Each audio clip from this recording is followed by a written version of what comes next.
Hola a todos, ¿cómo están? Y bienvenidos a esta nueva sección que tengo preparada para el canal, en el que vamos a ver nuestro primer modelo de regresión logística. En la sección anterior, como siempre a modo de recuerdo, estuvimos hablando acerca de la regresión lineal y más que hablando estuvimos aplicando lo que ya habíamos visto en las primeras clases.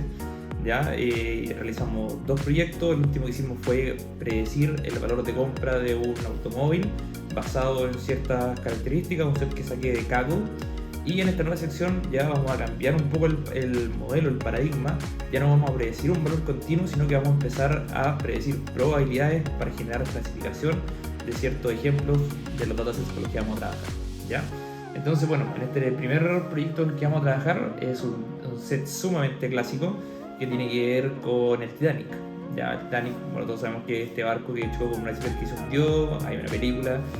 Y este set es uno de los primeros sets que se utiliza para enseñar problemas de clasificación, en particular clasificación binaria, para la gente que está recién aprendiendo todo esto. Así que obviamente vamos a trabajar con este primer set, vamos a partir de algo bastante sencillo y a poco vamos a ir subiendo un poco la dificultad, ¿ya? Entonces, bueno, este set yo lo saqué del sitio web Kaggle, igual que el otro. Y como siempre, nuestro primer paso es importar las librerías con las que ahora vamos a trabajar. Tenemos Pandas, tenemos NumPy, tenemos Matplotlib para hacer los gráficos, lo mismo Seaborn. Y este código de acá que es precisamente para que cuando ejecutemos las visualizaciones se vean directamente en el notebook y no se vean en otro lado, en otra ventana, ¿ya?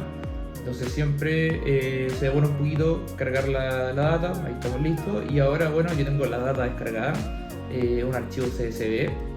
Y lo podemos leer obviamente con Pandas, con read CSV, y podemos ver rápidamente una mirada de los datos con data.get. Ya, acá la variable que queremos predecir es survive, 0 para la gente que no sobrevivió, 1 para la gente que sobrevivió, y el resto son variables que podemos utilizar en nuestro análisis, ¿ya? En primer lugar, ¿qué es lo que nos damos cuenta? Hay variables que no nos sirven, como por ejemplo el nombre, que es súper específico, por lo tanto no nos sirve. Lo mismo con el passenger ID, el nombre o codificación del ticket, cuánto pagaron por el ticket. Estas son como variables que se pueden descartar de forma inmediata porque son muy específicas, por no decir únicas. Entonces no nos sirven y por eso las vamos a eliminar, ¿ya? Eso lo hacemos acá obviamente con drop. Recordar que cuando borramos columnas las entregamos en formato lista, access igual a 1, aim place igual a true para que se guarden los cambios en memoria. Entonces si nuestro dataset tampoco se va haciendo más pequeño, y comencemos ahora con el Exploratory Data Analysis.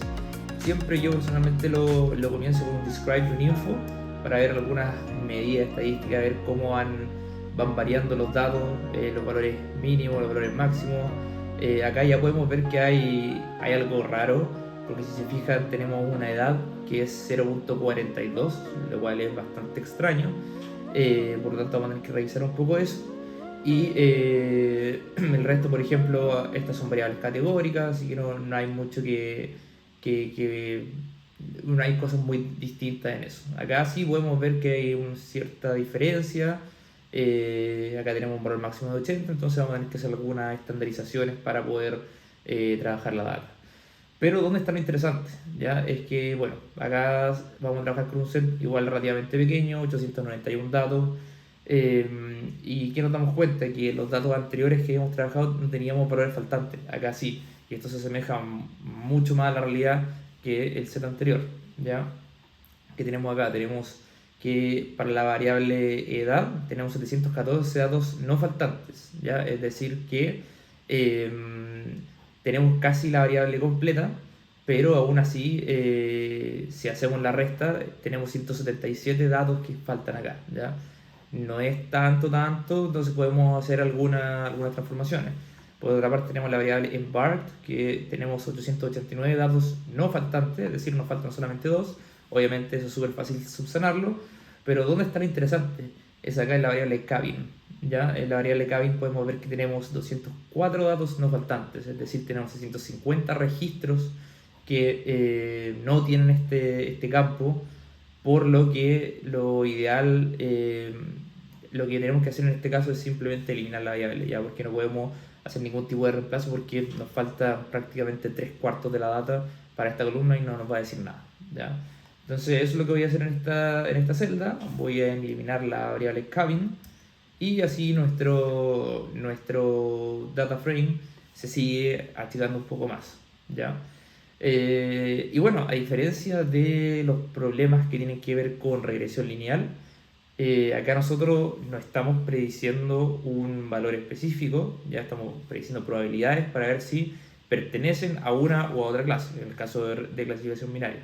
Entonces acá se presenta un fenómeno que lo conversamos en su momento cuando vimos esta sección, y lo vamos a volver a ver acá, que tiene que ver con el desbalanceo de clases. ¿Ya? ¿Qué significa esto? Significa que en algunos casos hay muchos más ejemplos de una sola clase que de otra. ¿Ya? Y esto se da mucho, por ejemplo, si queremos hacer una predicción de fraude bancario. ¿Ya? Las transacciones fraudulentas son considerablemente menores a las transacciones no fraudulentas, ¿ya? Como 5%, y eso obviamente impacta en la calidad de las métricas con las que estamos trabajando. Entonces en este caso hago un count plot porque me gusta siempre trabajar, y creo que igual lo deberían hacer, trabajar siempre con visualizaciones más que desplegar una gran cantidad de datos, y podemos ver que no hay una gran diferencia entre las clases. Ya tenemos 549 ejemplos para la clase que no sobrevivió y 342 para la clase que sí sobrevivió. Entonces no es tan grande la diferencia, ¿ya? Y bueno, como les dije, en el área de transacciones bancarias, por ejemplo, esta diferencia, este rectángulo naranjo, debería estar más o menos como por acá. Y eso obviamente impacta mucho de las métricas y sobre todo los resultados, ¿ya?